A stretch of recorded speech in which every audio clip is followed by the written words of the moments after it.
Ultimate hack. It just it's like, Tampa, hacker. Yeah. Man, my camera is not liking it today. Jesus stands back and says, "Hey, hold my wine. This is water. Check again." And then just basically brings in the storm. Did you see all these like houses that are water pipes are bursting now? Yeah, and apartment complex. So this huge hallway that was just filled with water. Tim Medine said his plumber, while fixing his water pipe, found out that the plumber's water pipe had broke at his own house. Oh. I have a lot of people from Texas that give me shit for living in South Dakota. They're like, yo, you're living in a state that wants to be Texas, which is true, actually. But not now. Not now.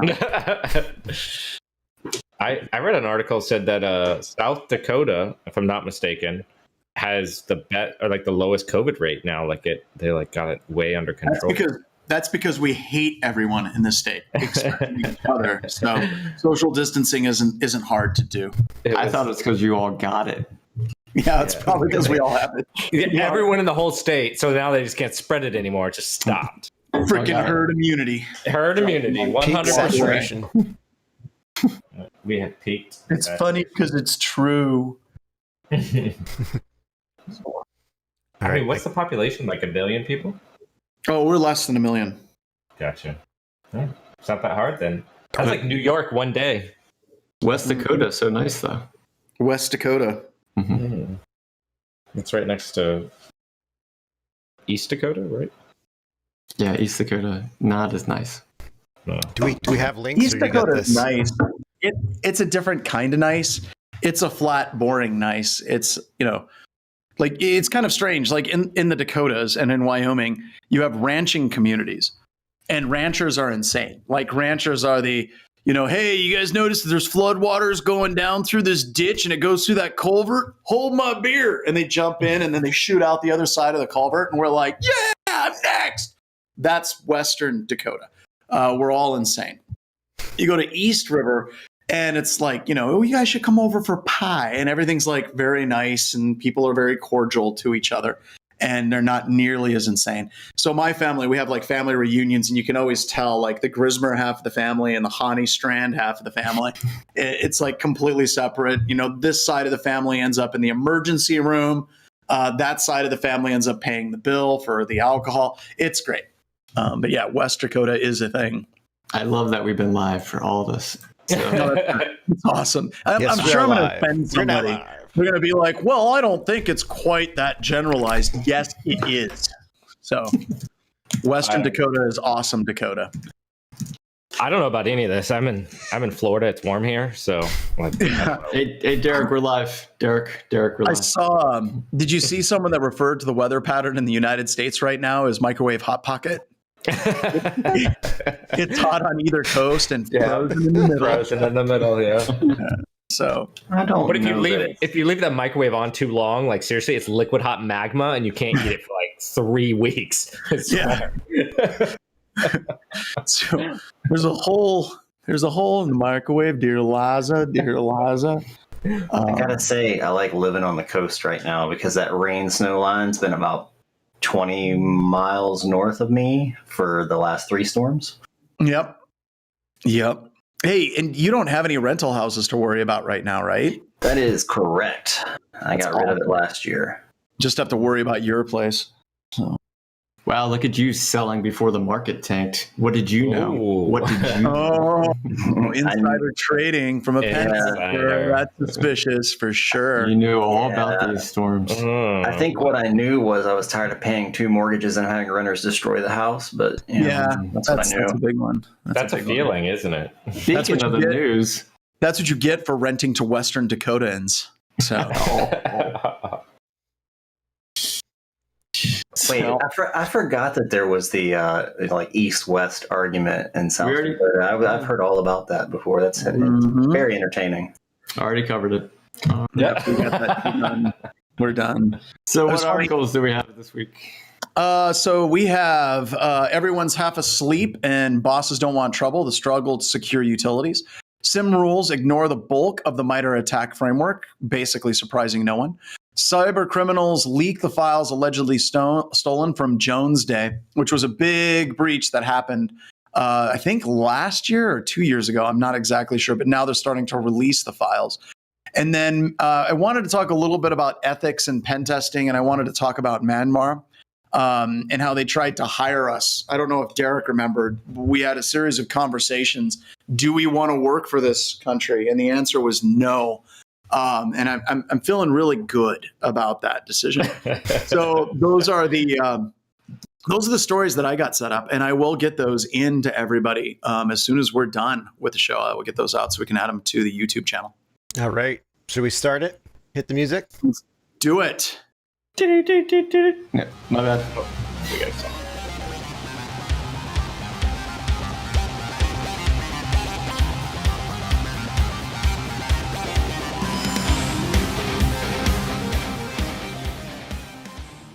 Hello, everybody, and welcome to Talking About News with Black Hills Information Security. Today, I am joined pretty much, as always, by Ryan and Jason.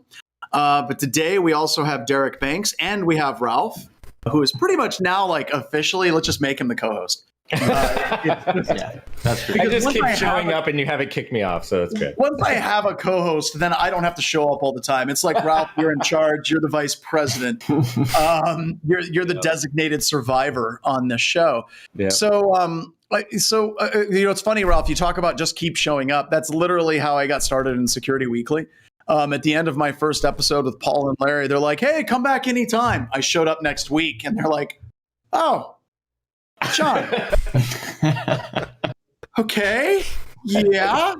But No, I kept it's cool. It's tech cool. segments. It appears the link still works. Exactly. It still works. Are we on Zoom? Jesus. Like Christ. everything was so fragile that they couldn't change it. So they're like, once we let him in, he just doesn't leave. So no, if it works for me, it can work for you too. Yeah, well, thank you. But everybody is staying warm. I think that we established that. Like, there's no massive power outages for the people that are on the show right now, right? So we're good. I'm melting power right now. Just Yeah. Oh, so much heat and warmth. One of my friends that lives down in Dallas, like, he built his house. He's from like Michigan, and when he built the house, he had the builder like insulate it and seal the windows. And the builder's like, "Why? Why are you doing this?" He wanted heaters put in. They're like, "Dude, you live in Dallas. You're a freak." And a generator in the back. They're like, "What's wrong with you?" This week he's been great. He's just been doing fantastic with everything that he's got set up there. So hopefully everybody stays warm and just try to stay safe. But I wanted to jump into a couple of stories. So let's go ahead and let's get started. The first one, I don't think that we're getting away from the utility issue anytime soon. So this is an article from SC Magazine by Terry Robinson. Everyone's half asleep. The bosses don't want trouble. The struggle to actually go through and secure utilities. And what's interesting about this is the fact that this is interesting. And what I mean by that is there's a whole bunch of people, because of what happened in Tampa Bay area, that are freaking out. And they're like, oh my God, water plants and utilities have massive security issues. And it's now in the news. But once again, there's a bunch of us in this community. We're not surprised at all whenever you're looking at power companies. And I'm glad Derek's here. I'm going to bring up a pen test that he was on years ago. And this deals with a power company where the idea of priorities, and you can see the bosses don't want trouble. And I'll let Derek talk about it, but I'm going to have to explain a little bit so Derek remembers what pen test it is. I know what pen test you were talking about. If you want to jump right in, let's go for it. Talk about like kind of mismatched priorities and what actually mattered to the power company rather than what you should have been worried about. So Bo and I were actually on this test, and it was, sort of like a red team pivot style thing, like multi-week engagement. And we ended up getting on SCADA systems. Like, we literally turned power off. But when we find those things, we usually take a screenshot and back slowly away, right? And so we sent the report to the customer. Another thing that we found was a spreadsheet that had everyone in the company's salary, from the CEO down to the lowest level employee. And we sent them the report, and they contact us back, and they were really, really concerned about the spreadsheet with everyone's salary on it. Didn't say a word about the SCADA stuff. Yeah, and that gets into that mismatched priorities. And that, I think that's probably one of the more extreme examples, Derek, of kind of what we've ran into. Because they weren't just like concerned. If I remember correctly, they were completely freaked out. They wanted to start a forensics investigation, who accessed the spreadsheet and when, which systems. And it wasn't just like a little thing like, wow, we're worried about that. It was like, okay, they're running around their hair on fire because of payroll information. Yeah, it was all system stop. We need to figure this out now. Absolutely. Yeah, that's it. Let's shut the entire thing down. But that's an extreme example, but that's also kind of indicative of a lot of our customers in this space. And I think it probably has a lot to do with regulation and how a lot of these places make money is through legislative capture. And it's not an issue of, trying to keep things up and running to the best of their ability. It's about how can they run crap as cheaply as possible to maximize profits for as long as possible. And I think that also kind of fits a little bit into what we've been hearing so far about Texas. So I wanted to talk about this because I think it's an interesting article because it really illuminates what a lot of these different companies are actually concerned about. Not necessarily SCADA ICS systems, not necessarily systems going down, not necessarily full access or things, being indexed by Shodan so you can use the internet to just basically find these devices. But seriously, their number one concern is how do we continue to make as much money as possible and then payroll information, which is pretty crazy. Well, why do companies have big Excel documents with all the? I've been on an engagement as well, and I found that and it had tons and tons of people on it. Just huge Excel document. It was everything. It was like their whole life, like family members. It was stupid. It was why do you have this? Well, and this was, if I recall correctly, I'm pretty sure I remember this because it was a big ordeal with phone calls and meetings afterwards, and it was found on someone's computer. And not like on the HR share that happened to be open or something like that. So, but yeah, I'm with you. Why isn't that in a database protected by some kind of authentication? The same reason that someone got into a water plant near Tampa and did funny things because they don't have their priorities aligned, right? Yeah.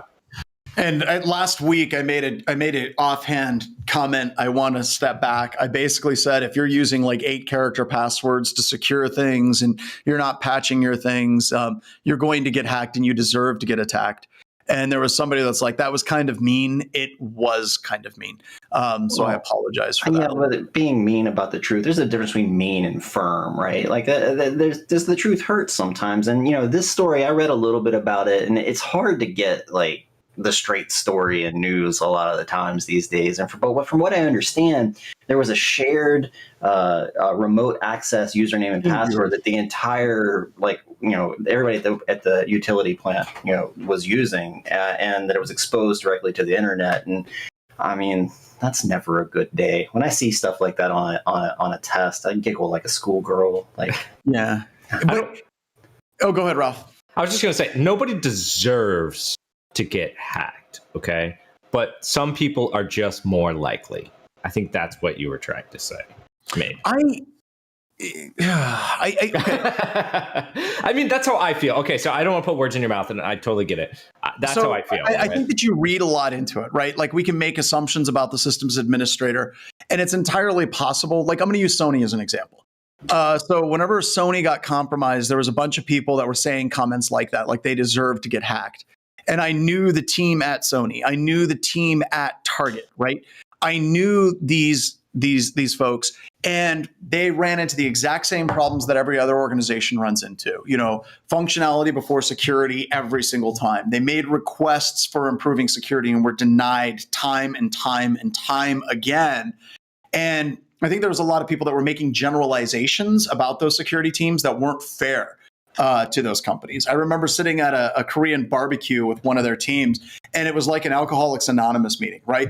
We were just sitting around. They were sharing information about, what had happened. A bunch of them were no longer employed, but it was a traumatic event for these people, and we shouldn't have judged them. So whenever we're looking at what we know so far for this power plant in Tampa, it was probably a bit premature for me to say they deserve to get hacked. Now let's compare it with like HB Gary, who deserved to get hacked. I mean, HB Gary was a security company.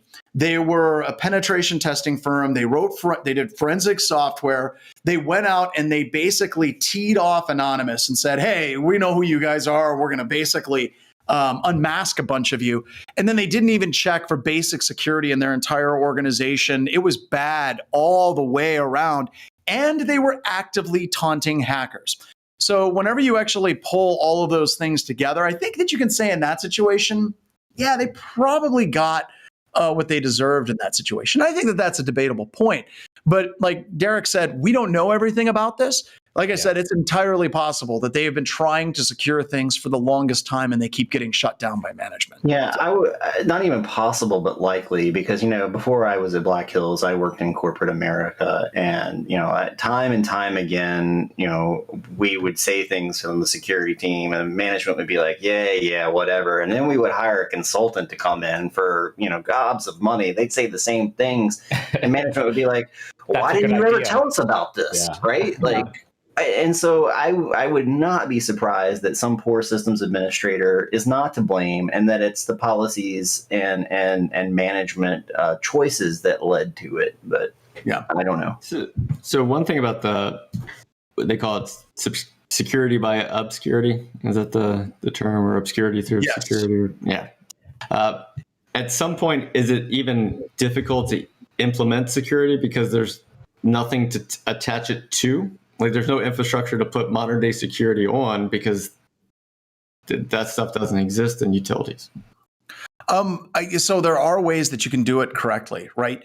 So the vast majority of utilities that are doing it right, they understand that there's legacy systems and they basically embed those systems across multiple different firewalls. And they really do try to secure those systems. And it's the same thing they do in Department of Defense. You have a number of systems at DoD that are, the code was written in 1999. It only runs on systems up until 2003. But the people that wrote it were genius level, crazy people who have retired. And those systems are usually buried quite deeply. And they have lots of controls to actually get to them. This is different, right? If somebody's using TeamViewer and it goes straight in, that's really, really, really bad. But a lot of that infrastructure, you can have legacy infrastructure and you can layer proper defense in depth and still have a secure environment, even with those insecure systems. Okay. I was just picturing like a 69 Mustang where you put like the modern day like Tesla computer system. And you try well, how do I put this in here? Yeah.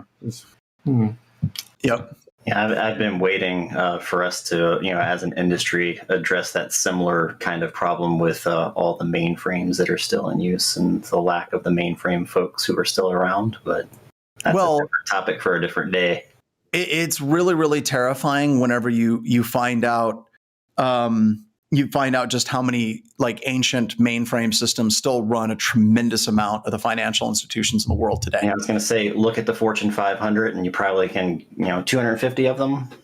Look at I was going to say, look at the whole ACH system. It's all ran by one data center in the middle of the country off of probably a very archaic system, right? And that's how we all get, that's how money moves around and all. Yep.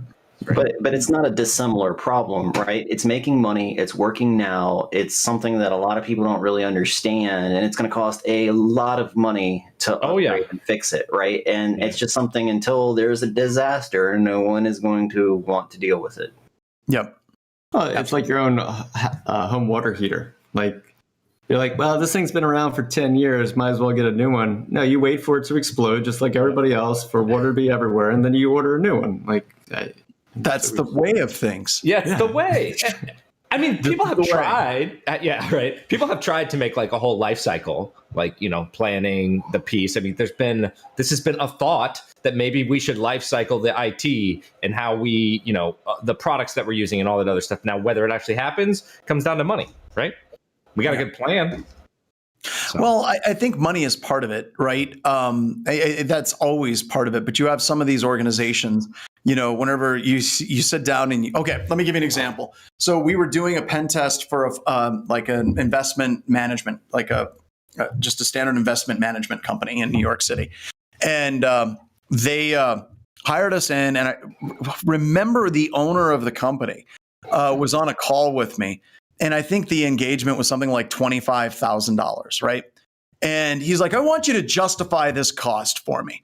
And I went through the amount of time that it takes to do these things, and he's calculating the hourly rate. And he's like, why is your hourly rate this? You know, my dentist has an hourly rate that I've calculated to be less than that. Would you say that you're more or less qualified than my dentist? And I'm like, to do a pen test, I'm far more qualified to do a pen test than your dentist. I mean, anyone on this call want me to drill in their mouth? Yeah, let's do that, right? Nope. So he's just busting my chops. And then finally he starts laughing, and I'm like, what? He goes, dude, I'm just busting your chops. I spend more money on that on jet fuel going down to Florida on the weekend with my family. Oh, okay. So for a lot of these firms, whenever you're talking 10, 20, $30 million, even $100 million to upgrade these systems, they absolutely could afford that, and they should. It's just, there's other things you can do with that money. So, Yeah. All right, so I got the next story wanted to cover. SIM rules ignore the bulk of MITRE ATT&CK framework. So if you are not aware, MITRE has released something a couple of years ago. And the MITRE ATT&CK matrix basically is something that every single security presentation on the planet has to talk about at least 3 times now. But what they did is they, instead of trying to develop a detailed analysis for every single attacker or attack, which they do, they actually cover that in groups, they basically started seeing that there was a lot of correlation and overlap in the techniques that adversaries were using. So they created the enterprise matrix, and they basically broke down all the different techniques that attackers reuse again and again. And it's almost like this shopping mart of different techniques. It's like, for recon, I'll use these 4 things. For, initial access, I'm going to try drive-by compromise, and execution and persistence, I'll use these 4, and they reuse them again and again and again. And this is a really good thing, right? If you're trying to learn pen testing or trying to learn offensive security, you really should try to learn as much as you can of the MITRE ATT&CK technique matrix, because I guarantee you there are techniques that red teamers use all the time. And if you're a blue teamer, knowing these techniques can be very, very, very helpful. But here's the problem. This article basically says that these particular rules that exist, I think it was something like 16%. Most SIM vendors have signatures written for about 16% of the enterprise matrix, which is low. Not surprising, however, but it is really low. There's a lot of post-exploitation, lateral movement techniques in here. I do take a slight issue with this particular article, and I wanted to get the testers' take on this. A lot of the MITRE rules, like if you look in here, there's like 19, 20 different techniques that utilize PowerShell. And a lot of SIMs will actually analyze PowerShell, and they will say, well, is there any encoding? Is there weird shenanigans going on? Rather than trying to write a very specific signature. Because if you look at these different techniques and sub-techniques, they actually have examples of these particular techniques, and you don't want to have your SIM basically writing specific signatures for this specific rule. You want to kind of abstract that up a little bit. But even that being said, 16% is bad. So my question is, do you think the SIM vendors are just trying to abstract and roll these up as much as they can? Or do you believe that this is just the SIM vendors haven't adopted this at all because they're traditionally 5 to 15 years behind the curve in security? I'm going to let Ralph go first on this one. I actually have one. As someone who has worked in marketing in the past, next year you can say now covering 22% of the MITRE ATT&CK. If we cover everything, where do we go from there? Exactly. Like, you have no room for growth. Oh, gosh. I mean, yeah, it's hard, right? Like, to cover all of it, and it is marketing, right? You always want to give you something else to look forward to, but I mean, I think it should be better for sure. I mean, our premium service, you can get 26%. For the level up, we can get you at 40% coverage, but that's only for our Enterprise Plus customers, okay? Yes. So as long as you fall into that tier, you're good. And I mean, it's not a surprise, right? But I honestly think a lot of these detection products are sometimes behind the power curve too. They're looking for PowerShell, and we've moved to C#. So Yep. Well, Yeah. the one thing that I can't understand why a lot of SIM vendors haven't jumped on the bandwagon is a lot of these techniques you have to have sysmon enabled, which means more event logs, which means more data, and usually they charge by the terabyte. So it's kind of like a lost opportunity. It's like, wait a minute. To get all this, we need more logs, and we can charge more for that? Yes. Why aren't we doing this? Are they a security fiduciary, right? Like, Yeah. So I think the premise is just kind of wrong, like as a whole. Like relying on a vendor to do detection and coverage in your network is kind of the wrong approach altogether.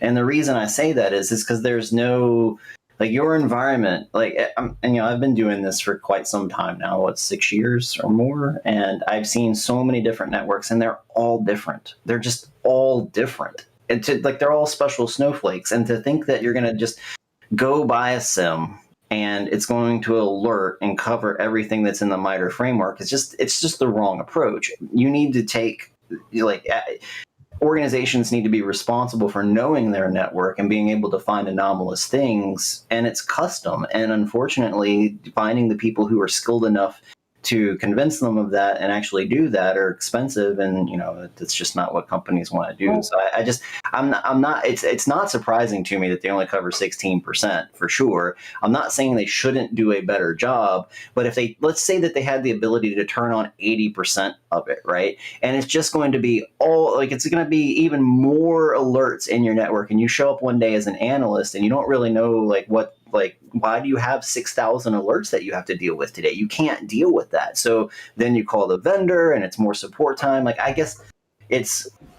think the whole thing is the wrong approach to solving it. But and I think that working with the MITRE team for the past couple of years, they knew that, right? And a whole bunch of SIM vendors that did start getting coverage, they were writing specific signatures for the specific example that they created, which is wrong. Don't do it that way. And I like the fact that MITRE released the MITRE Shield framework, which was the active defense, cyber deception, and attribution stuff, which is crazy because I had a bunch of them come through my class, and they're contributing for the next run of my class that's coming up, which, by the way, is a pay what you can class for cyber deception.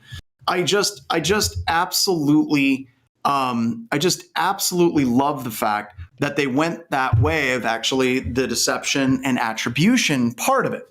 And the reason why I think that that's important, right, is I think it's easy if you don't know the MITRE attack technique matrix coupled with understanding offensive approaches. It can be very easy for you to get wrapped around the axle, like Ralph was talking about PowerShell, whenever we moved on to C#, right?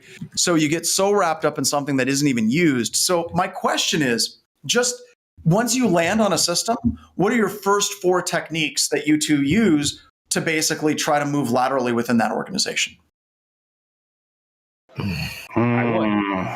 Yeah, I read your reports. I know what they are, but go ahead.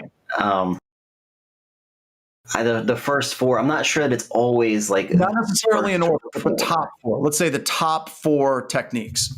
Yeah, I think that I like to do something with C#, like something like seatbelt or some way of getting kind of some host-based reconnaissance, just to see what's going on, to see what's on the host. And and if I see something like there's CrowdStrike or some kind of EDR, well, I know out of the gate that I shouldn't use Cobalt Strike because apparently that's the only rat that they can detect. No, I shouldn't say that. I shouldn't say it that way at all. I'm just saying that if you have something that's custom, you're like, if you just write like some kind of say some C# basic, callback, they're not going to catch it, right? It's so hard. So I kind of like to get like some reconnaissance, like lay of the land type stuff. And I agree with Ralph. Like most of my trade craft now is gone to .NET, and I think the next thing that I'll do is start looking, around the network, maybe manually. So, what would be the techniques you would use to move around the network?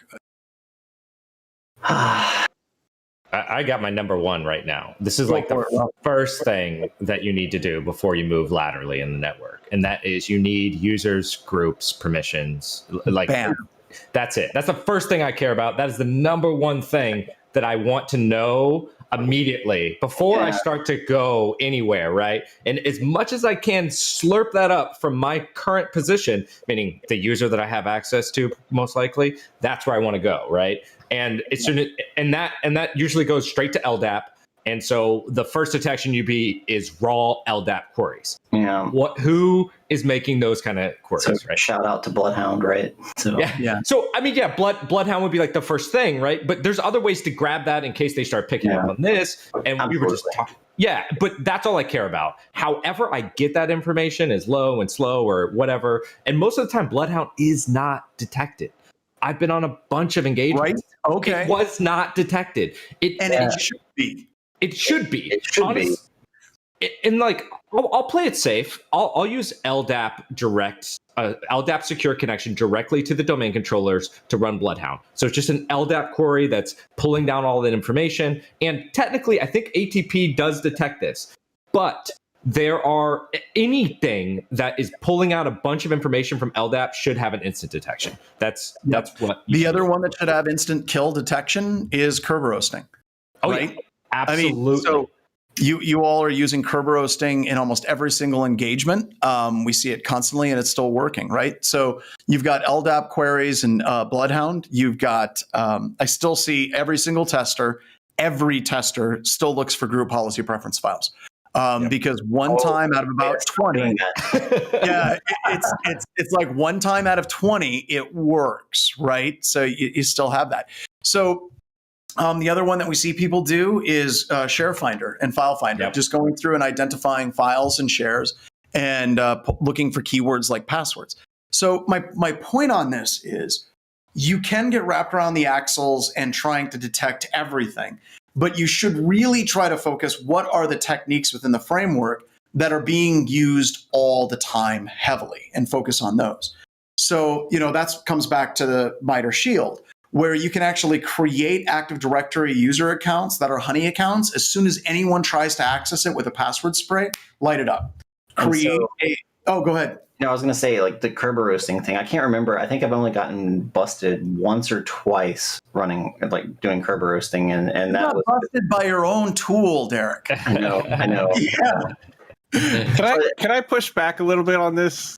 But hang on, I was just going to say. I'm sorry. That we got Mubix in the house. Yeah, he's here to wreck the party. Now it gets interesting. No, like I was listening to you guys because I was upstairs and kind of trying to focus on things, and like you guys started talking about like detection of Bloodhound, and I'm like, no. So detection of Bloodhound, I don't think should be a thing. I think you should be totally okay with Bloodhound running. I think you should fix the stuff that Bloodhound finds. Oh my God! Yes, okay, right? Because I was hoping to fight Rob on this, but I'm not going to. Because I think that blue teams should be running Bloodhound all the time. Yeah, I totally agree with that. Using Plumhound, right? That creates the work list of the things they should shut down. Right. But you have to have Bloodhound data. And so to get Bloodhound data, you got to run Bloodhound, and to get that into Plumhound, you have to be able to run it. No, I think that goes into the more doors. Right? I think that goes into the more doors you close in an environment with something like Plumhound and cleaning it up, the more doors the attackers run into.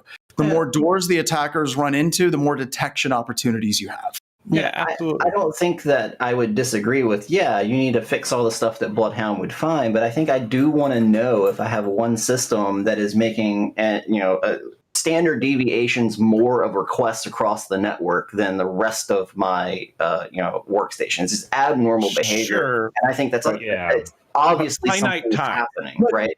So I think both are right. But I think if you're looking at from Rob's perspective, if you have to do one of these things first, lock the door. Stuff. Yeah. Yep. And then you can start working on those detections, because what happens is your signal to noise ratio gets a lot cleaner the more you close the doors. So have you ever run Bloodhound and not gotten a path to domain admin? Like I've gotten it a few times where there was like nothing there.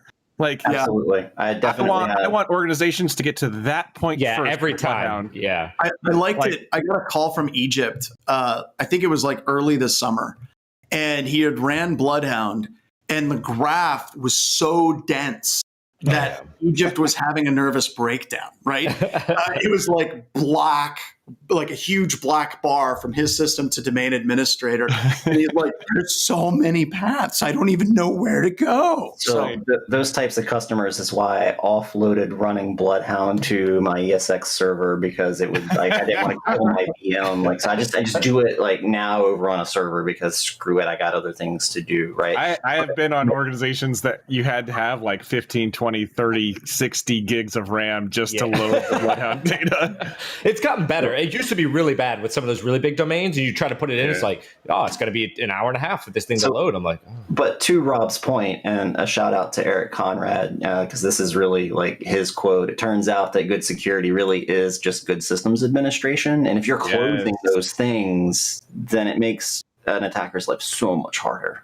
So one teaser though, we have an intern here at Black Hills Information Security that's updating Plumhound to have a web interface that looks amazing. I've seen all the examples so far. Like, it's going to be committed soonish. Like, he's in Texas, so he's dealing with all that. But like, it's fantastic, and it's essentially all of the different paths for you built out in a web interface that you can just have it run all the time. So like, it's going to be great. Look forward to Plumhound 2.0. Well, I think Plumhound is probably one of like the most important tools that was released last year. And it's not just because it was written by Kent and it's BHIS, but that whole take of Bloodhound is specifically written for offensive people to get to domain administrators. And when you have a customer that flips that around and says, well, what's the work I should do to stop this? It was really hard to parse that data because its goal wasn't for a defender to try to fix things. I mean, it just hammers home the attackers thinking graphs and defenders thinking lists, right? Like, I would tell blue teams, you should really do this, and then never hear anything back. And then, like, I heard feedback of, I have no idea what to do with this. It's not in a list. Like, I don't know what to go check off, right? Like, oh, yeah. Yeah, that's hard. All right, I've got another story I want to get to. Cyber criminals leaked the files that they allegedly stole from Jones Day. There's a couple of things about this story that are really, really, really interesting. One, if you look at Jones Day client portfolio, it is frightening who they're actually representing. And some of that data may be public is even more frightening. The other thing that I hate about stories like this is, where's Jones Day? It might be in here, but Jones Day basically said, we didn't actually get attacked. It was one of our vendors that we work with who was actually compromised. And at that point, does it make any difference whatsoever? Here it is. Can SolarWinds say the same thing? Yeah. I'm just saying. Yeah. So this is interesting because it's kind of a way of trying to deflect blame, and I agree with it, right? So we have a card for that in Backdoors and BHIS. We do, actually. It's funny because when you're looking at a compromise, right? If you're using Google or Office 365 and there's some 0-day for Google or Office 365, then the nature of the story is you're a victim of this vulnerability for Google or Office. And with Jones Day, they're taking the story and they're spinning it out that they are a victim of the file sharing platform Acelion, whatever that company's name is. And that's an interesting approach because Jones Day could have built their own file sharing service from scratch for their customers. They didn't. They went with a third party, and they can actually now point fingers at that third party. Now, my question to everybody is that a safe approach to basically look at your IT infrastructure and say, you know what, we're not going to do this. We're going to offload that. Granted, the security may not be everything that we want it to be. We don't know, but it allows us to deflect the blame whenever something does happen. Or at the end of the day, does it even matter for a company like Jones Day? I mean, a lot of people think right now that is the way to get better security. I mean, I've heard the arguments. It goes down the list, right? They've got a dedicated security team that just looks at their product. They hire external firms to just look at their infrastructure, to just look at that one thing. They should be better at that one thing. And I'm not a file sharing, centric company. Like, I guess if they're an IT company and that's what they do, right? If they provide that service, then, but I mean, I've seen it. I hear it, right? Does that mean that it's okay to like shift the blame? Probably not. But, are you saying that they could make a more secure system? I don't know. Like, and is that something that financially makes sense? That's what I think is suspect. Go ahead. I don't think they can make a more secure system. You'd expect a team of lawyers to hire multiple developers and do a project to make a custom file sharing system. I wouldn't, right? And so I feel like that there's some level of diligence that should be like paid to third party vendors and doing like a bake off and figuring and having security as part of the choice that's made. But if this wasn't Jones Day, if it was some other law firm, would it be a news story? Yeah. I don't know. Maybe not. So I think it is okay to say. I don't think it would be as big of a news story, right? Because Trump was one of their customers. Sure. But it would still, I think it would be in the news, right? I mean, I think almost every company is in this boat to some degree. Yeah. So this reminds me of like, I could go in my kitchen right now and make myself food, or I could go to a restaurant and they can make better food for me. And so I'm going to choose the restaurant. But then at the restaurant, I get food poisoning. Is it my fault for going to the restaurant and they messed up and gave me food poisoning, or I could go into my own kitchen? Also, this may not be relatable at all. I actually think that example. No, it's pretty good. Is very relatable, right? Especially since John just had food poisoning. Yeah, I literally just had food poisoning. I'm like, this is a great example.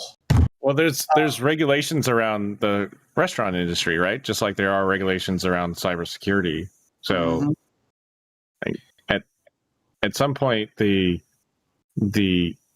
regulation stops and your liability starts. So like I don't know where that line is in this particular case, but like there are already in place things to say one way or another. Yeah, if that makes sense. I think it does, right? I mean, if you're looking at this actual attack or an attack like this, just using the TeamViewer attack as an example, right? We can blame TeamViewer, and there's a bunch of people in security that were showing up on Twitter. They're like, well, if they're using TeamViewer, they suck at security. That's not true. We can debate TeamViewer, but the fact is TeamViewer had things like two-factor authentication. They can force strong passwords. They chose not to use those things. It would be very difficult for them to then blame TeamViewer for their attack if they weren't using it correctly. It's the same thing here. They're using the file sharing service, and they basically have a password of password 1234. You can't really blame them for that security lapse. So there's definitely these lines, and I'm using extreme examples to kind of articulate the point that you can have a file server get hacked for a third party, but it can still be your fault. So this is where cyber insurance comes to play. That's what this is. Maybe, right? I mean, like, if you like look the at insurance adjuster is where they're gonna, determine who's at fault, right? Yeah. I think it's more complicated than that, right? I mean, if you look at the Mondelez attack out of Ukraine and how their insurance company refused to pay because they considered it to be act of war. And this particular attack, the actual group behind it, they believe is Russian in nature. I agree that insurance should kick in, but we've talked about it in previous shows. You really need to look at your insurance policy. And if it has like force majeure and it's not clarified what that is, if it says an act of war and it's not a declared act of war, then that creates a loophole for the insurance company to not pay. And further, with Jones Day, how the hell do you factor in what the damage actually is for this? Because they didn't steal any money. It was reputational in nature, and insurance companies get a little bit like squeamish about paying out for reputational damage. So I agree, you have to be looking at this from an insurance perspective, but you should think about it before it actually happens and have a conversation with your insurance company first. So it looks like the product that they were using was pretty much end of life. All right, so it wasn't end of life, okay? But it was like a very old version of their secure file sharing software, right? And it was still in active use, but there was a 0 day for that particular product line, which is not the bread and butter of their like service, right? It's not their cloud service or anything like that. So they immediately after this happened, they end of lifed it, right? So they were like, we don't want to take, this is obviously something we're done, right? We're out of this game. But here's the question. Question is, should they have possibly upgraded this? Was this like just kicking the can because it worked, right? And then, does that fall back to the law firm? How does this then relate to like I use Microsoft services? I choose to have a bad password and no two-factor, and I am a victim of business email compromise. Is this Microsoft's fault or is this my fault? Well, no, this is you using Windows XP and then a vulnerability coming out. I'm not saying that because it's old. I'm talking about the whole thing we're talking about. Like, because I read it says 20 years old. I mean, it's not like they're using something from 20 years ago, right? It's just that's how long it's been in use, right? And so my thing is, it was not end of life. Right? Yeah, it wasn't. You're right. And they were still, and whether they were still accepting money from it, I have no idea. Whether they were still actively supporting it, right? They had these remaining customers. Who knows exactly? And I mean, yeah, I think it's a, whose blame is it? I don't know. But it seems like we're always going back to that point because whenever something like this happens, I mean, hell, like you look at Texas, right? Like all the news stories, without getting political again, because we're not going to do that on this show. We're immediately trying to assign blame. It's like, well, they don't know how to build houses in Texas, and that's the problem. Never mind the fact that we have people that are freezing to death. We're immediately jumping in and we're saying, how can we blame the victims in this situation? It's green energy, or that's it. Like, who cares? People are freezing, right? Can we do something about that? You mean windmills like they run in Antarctica? Yeah, those are the problem. Definitely. So, but we immediately try to jump to that conclusion for blame, and I think a lot of that we talked about, I think, on the last show, where the number one human reaction is, how do I not get blamed for this? And the next thing is, from a psychological perspective, we try to distance ourselves as far as possible from the victim because we cannot handle the idea that something like this could happen to us, right? So it's easy for us to look at, even the water treatment plant in Tampa and say, well, they're idiots. And I'm at fault for saying that, right? And we do that psychologically because the more we can demean the people that had this happen, the more we can convince ourselves that this type of attack will not happen to us. And we can do that. I think I have a solution. You can only put people in management that are only child because they're used to getting all the blame. That's the middle child. Sorry, that's middle kids. Middle or only. Middle or only. Middle or only. Middle management. Yeah. Or, if we're kind of sticking on that theme, if you're going to hire a CISO that has been in a company that has been in a major breach because they've been tried by fire. And they're like, hey, that frying pan, that thing's hot. You mean I can't just point to my nose and say 1, 2, 3, not it, and not get breached? I've actually been in a meeting, Rob, where there was a breach, and one of the systems administrators literally did that. Like, there was a breach. 1, 2, 3, not it. And I'm like, doesn't work. That's how this works, right? That's how the cybersecurity thing works. It literally broke the ice, and we were cool with it. I'll go out on a limb and say that CISO that's actually been in a breach will start listening to some of the people who tell him when they need to do certain things. So I've been on CISO search committees. And I've literally been in a room where they say, we can't hire that guy because he was actually working at Target and they were hacked. And I had to literally say, that's the guy you want. That's the guy you want. Wow. They're like, no, it's almost like they're like, well, he must have bad luck. It happened on his watch. It happened. It must be one man's fault. Yeah. Yeah. All right. So let's wrap this up. I've got another meeting I got to get to, and it's been a day. So, all right. So thank you so much for everybody that is here in the chat and for the people that are listening after the fact. We greatly appreciate it. And we'll see you next week. Bye, guys. Bye.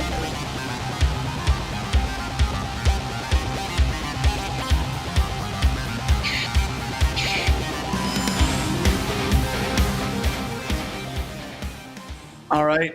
Well, I've immediately got to jump on to another call.